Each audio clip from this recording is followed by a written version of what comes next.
بسم الله الرحمن الرحیم نحمده ونصلي على رسول الكریم.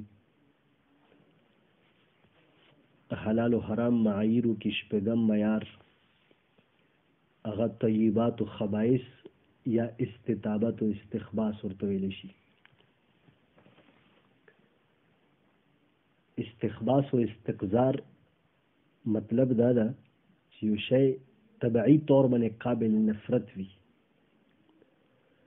دا د حرمت اسبابو کې یو سبب ده او دا داسې اصول ده چې قرآن په خپله بیان کړی ده. ویحرم علیهم الخبائث، الله جل جلاله خپل پیغمبر علیه السلام په واسطې سره د خلکو باندې خبائث څه کړي؟ حرام کړي دي.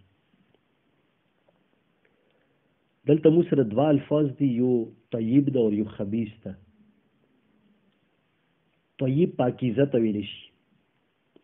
د دې څومره تشریحات عربي ادب او تفاسیر او لغاتو کړي دي هغه ټول رجع دوه معنو ته رسي.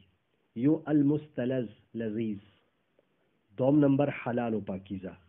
دې ته ویلی شي طیبات و طیب. استطابت هم نه راوتلی ده، انده یکې ومده ده. دوم څه کومه ده هغه ده خبیث. خبیث څه معنی ده؟ ما تستخبثه اتباع السلیمه. علامه حسکفی رحمه الله په دور مختار کې د دې دا معنی کړې ده. ما تستخبثه اتباع السلیمه. خبیث شي ته ویلی شي چې طبیعت سلیمې خبیث ګڼي، هغه ولا نفرت کوي، دې ته شي ته خبیث ویلی شي. جمهورونه مالکیه حضرات رای لګونه بدله ده. مالکیو طیبات تفسیر حلال شیانو سره کوي، یعنی هغوی په نسبت باندې طیباتو کې لذیذ کېدل هیڅ قسم معیار او ورته شی نه ده، معتبر نه ده په باب د حلت او د حرمت کې، بلکې صرف هغه په نسبت باندې حلال. او جمهور امت په نسبت باندې حلت سره سره طبعي طور باندې هغه شی مرغوب وي، سلیم الطبع، خلق بونه نفرت نه کوي، بلکې هغه په نسبت باندې بدل لذیذ وي. نو استخباس تعریف کې موږ سره تقریبا سوچ په کې څلور قیودات را جمع شوخه. اول دا شو چې د شی حلت او حرمت لپاره ذاتی استخباس، ذاتی خباثت اعتبار ده، خارجي عوارض او وجنه اعتبار نشته. دوم کې دا راولو چې داخلي استعمال وخت کې استخباس ته اعتبار ده، چې کله سړی اندر بدن ته منتقل کوي، خارجي ته اعتبار نشته. دریم دا طبائع سلیمه کراهت ته اعتبار ده. طبائع سلیمه او کراهت ته څه ده؟ اعتبار ده.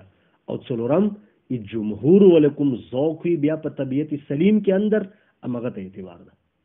دغه څلورو نقطو لږ وضاحت ضروري ده. پهله نقطه څه شوه؟ ذاتی استخباس ته اعتبار ده، خارجي ته نشته. یعنی هغه شی به ذاتی طور باندې څه شی وي؟ مستخبث وي.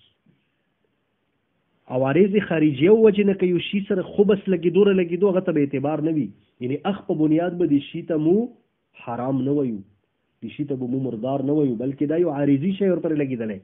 مثال کې طور باندې ملک غیر کېدل، یو شی غیر مملوک ته، اوس هغه کې خپل ذاتی طور باندې هېڅ خباثت نه ده موجود. هغې کې کوم ته خباثت یا نقص د دې شي هغه څه وجې نه ده؟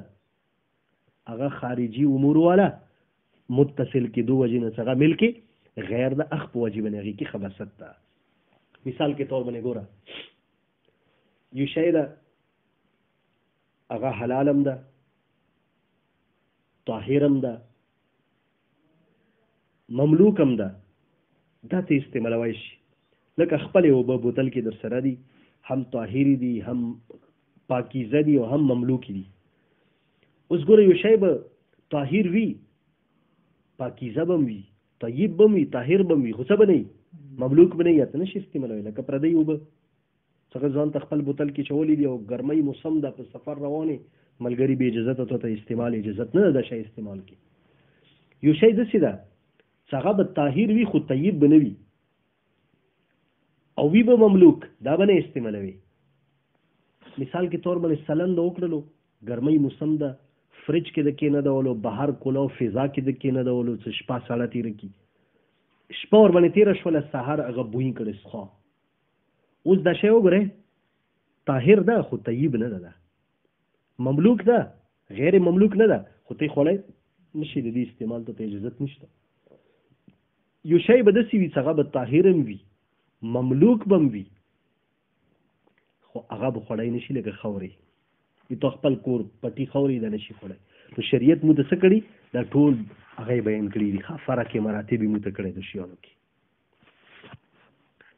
نو ذاتی استخباس ته اعتبار ده لکه اوس ملک غیر وجه نه خباثت راتلو هغه په حلت او حرمت باندې مستقل اثر نشي ورزولی یا یو شی ظاهري بدصورته ده هغه ظاهري بدصورتي دغه حرمت وجه نشي کېدلی یا یو شی ګنده شي سره مجاورت کې پروت ده هغه وجه نه د شی ته حرام نشي ګرځولی لکه سخانه لیته صفا مڼه غورځېدلې ده خو مڼه کلکه مڼه ده داسې نه څه نن نه به 14-20 کې ګندګي سرایت کړی وي ته په ویرالې راوچته ده که اوس د مڼې نه انسان طبیعي کراهت رسي چې د څخه ګنده نلۍ کې پرته وه خو که ته لږ تکلیف وکړلو دا تو صفا اوبو سره 2-3 ځل ووینځله مکمل صفا شو ذرې برابر ګندګي ورپورې نه ده پاتې اوس ته خپله هم خوړی شي بل چوته هم ورکوی شي ځکه دې کې څه ګندګي د وجې نه حرمت نه سرایت نه ده کړی ښه نو که یو طیب شي کې عارضي وقتي طور باندې د خباثت ولا وصف را پیدا وشي نو د وجې نه به د یوه شي حلت ذاتي باندې هېڅ اثر نه غورځېږي بلکې حلتي ذاتي به برقرار وي دې یو مثال مو ته فقهاو دا راکړی بیت الخلا کې کومې نلکې لګېدلې دي دې کې کومه اوبه رسي دا اوبه پاکیزه ده که نه ده خو څه دې ځای نه اوس ته اوبه څکلو ته چوته ګیلاس را ډک کړي هغه ضمیر مني نه خو د ده ضمیر منل نه منل هغه ځان ته یو بله خبره په دې اوبو باندې سره نه غورځېږي هغه هماغه شانتې حلالې طیبې دي ښه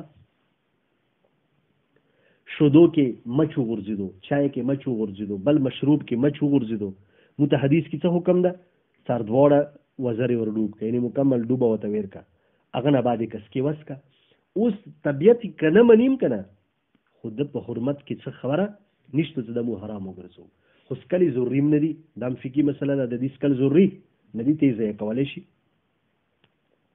یا اچا جوټا مشروبات که ته څه وجې نه طبیعت نه مني خو هغه وجې نه هغه کې حرمت نه را پیدا کېږي لکه اوس دا کرونا والا فتنه تېره شوه خلکو دومره انسانیت نه نفرت و چې په خولې مسکونه تړلي وو اور لسونه یو بل سره نه میلولو که میلاو یې کوي بیا فوراً په صابونونو او په سینیټایزر سره څه کول وینځل دې شیانو ته هېڅ اعتبار نه و دا یوه وقتي کیسه وه تېره شوه جي دوم نمبر باندې کوم مو سره نقطه وه هغه څه شی وه داخلي استعمال وخت کې کوم استخباس وي هغه ته به اعتبار وي مقصد دا لنډ دا دی چې کله دا شی اندر وجود ته ځي اخ ټیم کې بالفعل په ده کې خباثت موجود وي بیا خو دا شی حرام ده که ده کې بالفعل خباثت نه موجود بیا دا شی حرام نه ده ګوره توکې وغیره دا کومه ګندګي ده دا عموما خلک انتهایی بده ګڼي دا نشي کېدی څوک څه توکي څه شي کې راواخلي او په خولې واچوي خو کله کله به خلک تبرک دپاره یو لوی ولي ته خپل ماشوم بچی څه شي کړي بوځي چې دې ته خولې کې ګوډۍ ورکو یا به نور اولیاء منځ د منفي کو نبی صلی الله علیه وسلم ته به ماشومان خلکو راوستو چې یا رسول الله دا بچی پیدا شوی د برکت دعا ورته وکړئ اور خپل مبارکې توکي به ورته خولې کې څه کړي واچولې نو دا اوس کوم د دې کې څه خباثت به نشته ښه دریم نمبر دا چې طبایع سلیمه او کوم دی هغو له کراهت ته اعتبار ده جمهور په دې خبره اتفاق ده چې سلیم الطبع خلکو ذوق ته اعتبار ده یعنی هغه بازوق مالداری کاتی پیتی شهرین خلق هغه ښه شیان خوري پاکیزه شیان خوري هغه ذوق ته اعتبار ده غریب دیهاتی هر قسم خورنه والا شیان څه هر څه شي خوري اسکی هغه له ذوق ته اعتبار نشته په دې ځای کې امام شافعي رحمت الله علیه به دلته لږ نورم جدا شوی ده هغه وایي صرف د عربو ذوق ته اعتبار ده یو خو ویلې دا معتدل قوم ده دویم دا چې قرآن اولین مخاطب څوک دي هغه عرب دي لهذا د عربو ذوق ته اعتبار ده یعنی عرب کوم شي ته حلال وي هغه به حلال وي کوم شي ته هغه حرام یا به څه وي حرام وي کوم شي ته هغه پاکیزه وي هغه به پاکیزه وي کوم شي ته هغه خبیث وي یا به څه وي خبیث وي جمهور امت د مقابله کې قول دا ده چې هر قوم هر قبیله د هر وطن کوم سلیم الطبع خلق دي د ټولو ذوق ته اعتبار ده صرف عرب نه، عرب عجم کې فرق نشته، بلکې هر قوم ته څه ده هغې کې سلیم الطبع خلک دي، د هغو طبیعت ته اعتبار ده. ویلې وجه څه ده؟ قرآن کې اکل طیباتو لکم حکم ده، د عام د عربو سره خاص نه ده. دوم ده عربو کې هم ځنه داسې شیان خوړلی شو، دغه رواج ورکې څه اسلام راغلو هغه شیان حرام وګرځولو. نبی علیہ السلام ولا واقع تاسو تیر کول دوره حدیث کې ویلي ده، بخاری کې دا روایت شته، ترمذی وغیرہ کې هم شته. زب ګوښ څه کومه ده دا پلیټ کې ورته کړي شي وه، نبی علیہ السلام د مخ ته پیش وه، زنانه و آواز وکړه چې پیغمبر علیہ السلام یې خوري لږ خو ورته ویل زدید شي څه کله ویل چې دا څه شی ده؟ زب ده. نبی علیہ السلام راخستې غوښه واپس کېده، ولې لاس یې اوچت کړو. و یا رسول الله ولې دا حرام ده که څه وایي نه؟ خو وایي دا د مو په ځمکې کې نشته، انی اعافه، زه دنه څه کوم؟ کرکه یې کوم، ما ته دینه څه رسي؟ کرکه یې رسي. تاسو ته ښه پته ده، ګوره حدیث به ذهن ته ورور رسي. حضرت خالد رضی الله عنه پلیټ ځان ته راکش کو، وی خوړه، ښه په طبع سره یې وخوړه. نبی علیہ الصلوۃ والسلام څه ویلي؟ زه نه حلالوم نه حراموم، زی سم مهندي په باره کې. په لحاظه د عربو طبیعت سره خاص کول دا څه درسته خبره نه ده، بلکې قبل از اسلام دغو ډېر داسې شیانو قایل وو، خوړلی وای چې اسلام راغلو هغه ممنوع کو یا یې مکروه وګرځولو. اخیری نکته ده چې بیا طبایع سلیمو کې که اختلاف راغلو، یوه وطن طبیعت سلیم خلک یو شی حلال ګڼي بلې حرام ګڼي، یو طبیعت مطابق ګڼي بلې طبیعت نه خلاف ګڼي، بیا به صحیح ورکړي. وایي دلته به اوس بیا د جمهورو رایې ته اعتبار وي، څه کوم طرف ته خلک اکثریت دي هغه شی به پاکیزه وي، کوم طرف ته خلک اکثریت نه دي هغه شی به پاکیزه نه وي.